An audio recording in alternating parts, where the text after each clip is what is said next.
Buenas tardes, en este video hablaré temas sobre la materia de justicia constitucional. En el primero tocaré el tema de el control difuso en Latinoamérica. En la mayoría de países de América Latina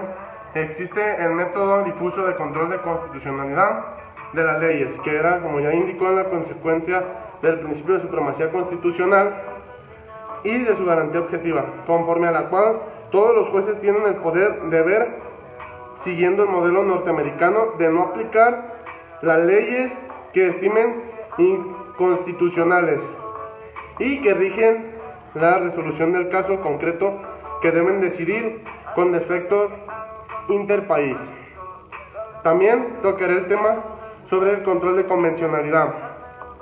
El control de convencionalidad, de acuerdo al derecho internacional de los derechos humanos en la actualidad, no debe ser suficiente revisar ni una norma contraviene lo dispuesto en la Constitución. Hoy los administradores y aplicadores de justicia tienen la obligación de ser salvaguardas de que cumplan los instrumentos internacionales en México. Esto quiere decir que los sistemas o las instituciones jurídicas como la Suprema Corte y todas las instituciones que impartan la justicia tienen que regirse de acuerdo a los tratados internacionales pactados en la ONU. También hablaré un poco sobre la Comisión Nacional de Derechos Humanos,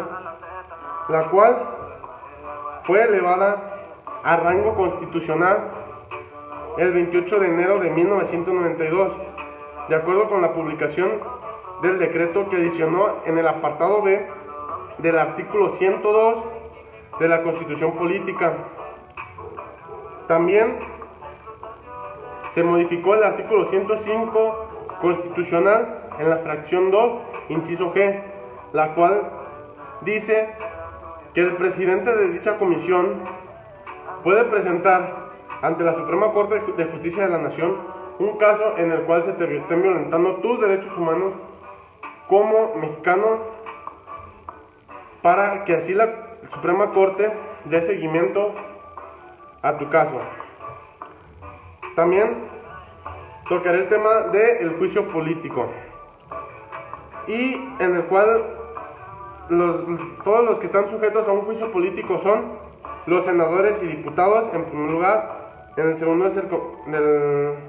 los ministros de la Suprema Corte de Justicia de la Nación, los consejeros de la Judicatura Federal, los secretarios de despacho y el fiscal de la República, los magistrados de circuito y jueces de distrito. ¿Qué es el fuero? También es un tema que voy a tocar. El fuero fue aprobado por unanimidad de acuerdo a la Cámara de Diputados el 19 de abril de 2018, dictamen que reforma diversos artículos de la Constitución mexicana para eliminar el fuero constitucional. También voy a tocar el tema de controversia constitucional. Una controversia constitucional es un proceso jurisdiccional seguido ante la Suprema Corte de Justicia de la Nación como instancia única en la que se dirimen conflictos de constitucionalidad o de legalidad surgidos a partir de las distribuciones competenciales en los distintos órdenes jurídicos o derivados del principio de división de poderes. Esto quiere decir que si, por ejemplo, un juicio político a la persona que se le está aplicando el juicio político, su caso, existe alguna norma en la cual se le estén violentando sus derechos humanos, se extingue o se da por fallo ese juicio y ya no da seguimiento, ya no se da seguimiento. También la acción de inconstitucionalidad. Esta acción es un recurso legal que se tramita en forma exclusiva ante la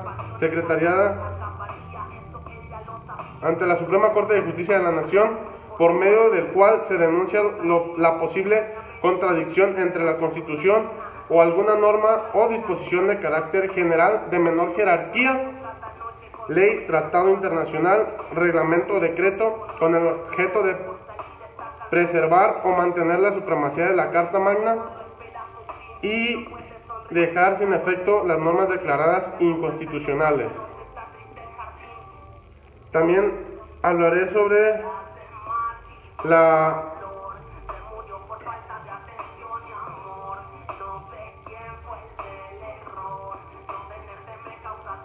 el juicio de amparo. En algún punto todos hemos escuchado o leído algo sobre el juicio de amparo, ya sea que en un noticiero, periódico, internet.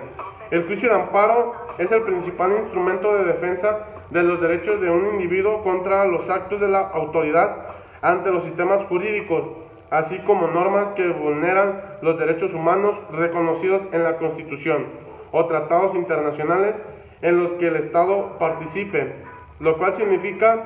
que es una garantía para todo ciudadano. Esto quiere decir que si tú llevas a un juicio en el cual se dictamine en contra tuya, pero tú sabes bien que se violentó algún derecho o que no te aplicaron bien ese fallo, tú puedes proceder al juicio de amparo para que así se reabra el caso y ahora sí el fallo sea a favor tuyo. También tocaré el tema